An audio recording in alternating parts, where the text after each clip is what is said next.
Have you heard of Shadow Gambit? I love this game. Will you love it as much as I do? It's not for everyone, so let's dive in and see. Mamimi Games has pioneered a genre they call stealth tactical, and just putting those two words together triggers all kinds of pleasure centers in my brain. I love thoughtful, strategic gameplay, but more than anything, I love stealthy games. And Shadow Gambit has strategy and stealth in spades. Hiding in the shadows, patiently waiting for your moment, and getting through a mission without anyone even knowing you were there. I live for these games. Basically any game that has a hide the body mechanic, and it's an automatic play for me. Splinter Cell, Hitman, Dishonored, but also an indie gem called Shadow Tactics from 2017 from none other than Mamimi Games. It's a little confusing, but after creating such an incredible tactical stealth game with Shadow Tactics set in feudal Japan, they took that gameplay and applied it to the Old West in Desperados 3. Now, to complete a trilogy of sorts, Mamimi has taken their toys to sea with cursed pirates and Caribbean tropics in Shadow Gambit. Break that seal and state your name. Afia Monicado, at your service.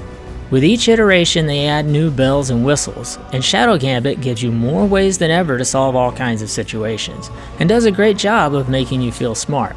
Now I've been playing these Mamimi games for years now, so I was immediately right at home in Shadow Gambit.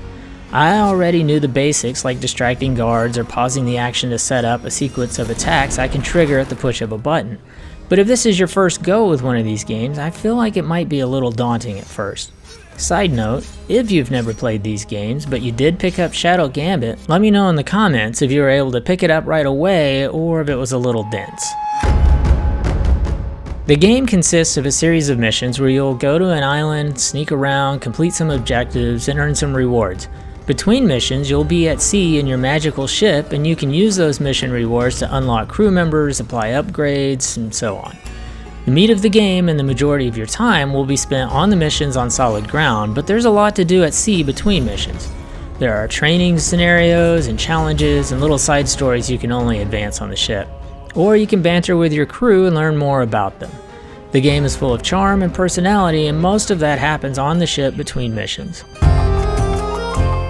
The character designers and writers have really outdone themselves, creating a roster of characters that are as interesting and likable as they are fun to play. I mean, look at these characters. Listen to the voice acting. Finally, after all this time, you notice me, Sensei. And on top of it all, there's some really good writing in here. I would gladly pick up a graphic novel about this crew or read a tie-in novel set in this world. I think the world building and characters are strong enough to support it if they ever had the chance to go there. So in this game, each crew member has their own special moves that come in extremely handy, like the headless treasure hunter skeleton that can lure enemies away from their post, or a swamp lady that can create a bush to hide in wherever it's needed. My favorite is the guy that carries a magical anchor that can send unsuspecting targets down to the dark below, never to be heard from again, which is super handy when there's no corpse to hide.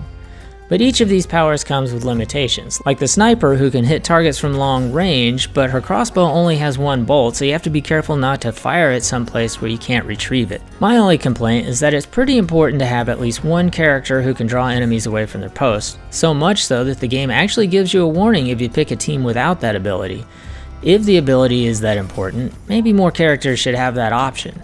I don't know, maybe it was just the order I unlocked the characters, but I ran to this warning a lot as I picked my crew before missions.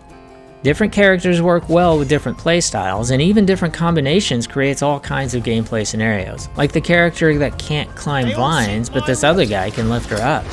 It's the interaction between these characters that adds a whole other layer of strategy on top of a tried and true formula. There's been some chatter online lately about save scumming, as though it's a form of cheating to save your game before important events and go back if you don't like the outcome. Let's just say Mamimi Games has no problem with save scumming. In fact, they actively encourage it. You can quick save at the touch of a button, and loading times are super short when you step back to a save. And yeah, I save scummed the hell out of this game. If I was spotted at all or raised any alarms, I immediately went back to the last save.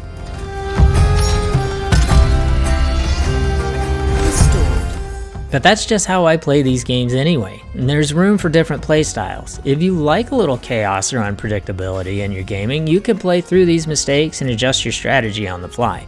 You can even complete missions with crew members incapacitated.